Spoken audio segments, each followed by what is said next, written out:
Hey guys, got a 2017 Highlander that we're putting a remote start in. This is our Toyo-TL8 version 2.1 plug and play, 100% plug and play remote start. No cutting, no splicing, no tapping into wires.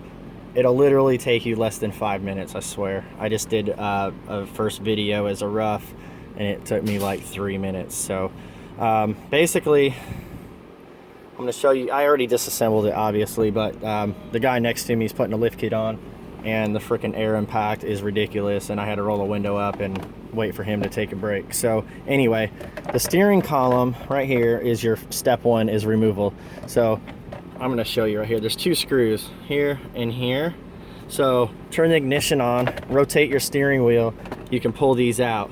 Once you have the screws removed, just kind of push in on the side and you can pop it down and set that in the seat or off to the side. Our next step is there's a black panel that goes underneath the dash here. There's 2 Phillips screws. If you look at it, you'll see 2 Phillips screws that hold it in place. We need to remove those so we can complete our installation. So I'm going to try to pop this thing up here. Hold on a minute. That'll work. So right here, let me put this up here ish. This thing's tore up. Hold up. Okay, so this goes down here like so. There's a screw where my finger's at, and there's another screw over here. Remove those.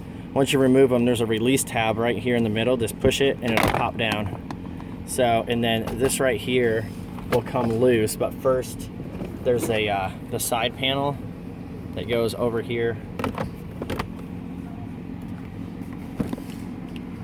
It's over here on the side. Use a screwdriver or a plastic pry tool and pop that out and set it up top. Just get it out of the way. And then once you're at that point, this thing will, you know, I just pull on it from right here and it pops down.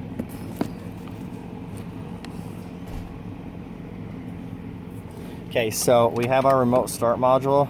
I put a zip tie on the wires right here because it's going to get mounted in here, so I just do that to hold it in place, and then from there I route my wires.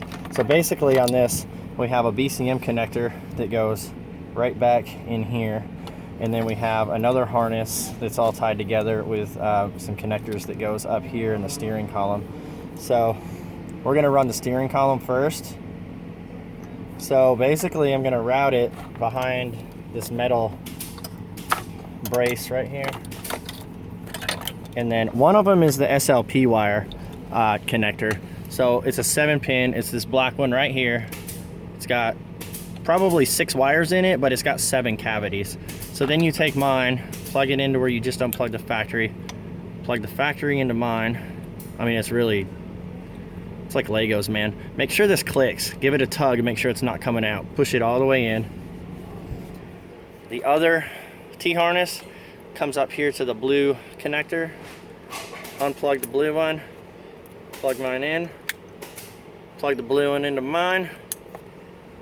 Use the provided zip ties. There's enough slack on here. We actually developed the length so you could fold it just like so and have it all nice and neat. And it'll all wrap right to the factory harness, so there's no rattling or you know, nothing's gonna come loose or anything. We put some thought into it. The length matters. Anyways, so okay, so this is our last connector. It's the Bcm connector.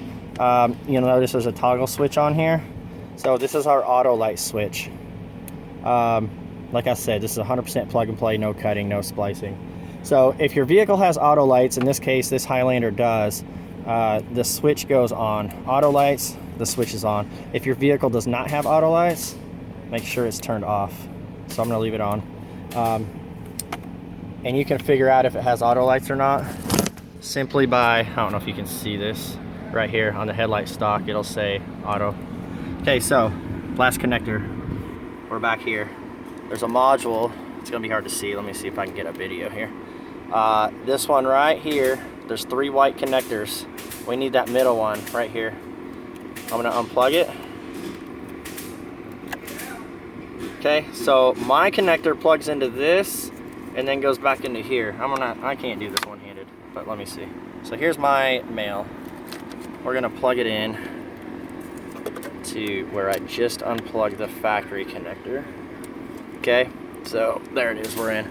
And then this one goes into my female right here, so just hold on a minute. All right, so I got it plugged in. You may have heard it click, but here you go. It's got to click, make sure it clicks. Make sure your auto light switch is set in the appropriate position for your vehicle. So on is auto lights, off is your vehicle does not. All right, so that's it. Up here on the module, we have our safety switch.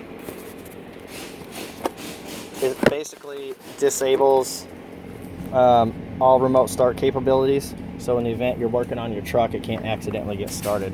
So here's your drink, your food's up there. Awesome.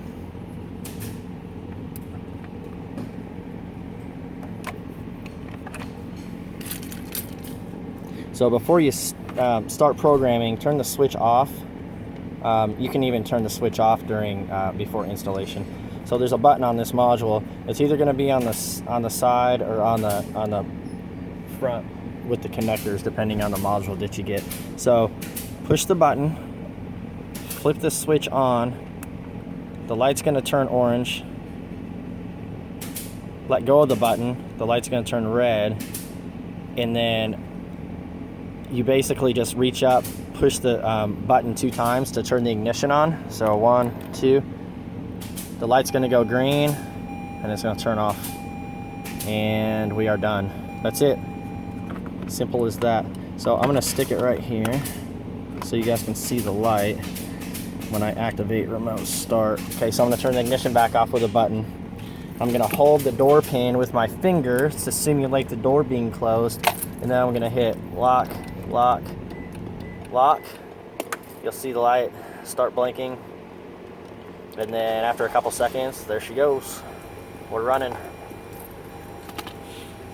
And you'll see that our tach is just over 1,000 RPM. Our radio is on. Climate, you can stick it wherever. So that's it. I'm gonna zip tie this with the provided zip ties, and this thing there's lots of wires right back in here, so just zip tie it. I usually cut this zip tie right here. Yours may not be zip tied when you get it, but I usually mount the module, hang the switch down low by like the OBD2 connector if you can. That way, if you want to disable your remote start, you can. And you don't have to get all up in this dash like that. You can just flip the switch. It'll disable it from starting, and then when you're ready to use it again or whatever, you're done working on your truck, you can just flip it back on. So that's it. I'll put a link down in the description for the website and to purchase. www.12volt.solutions. Thanks, guys.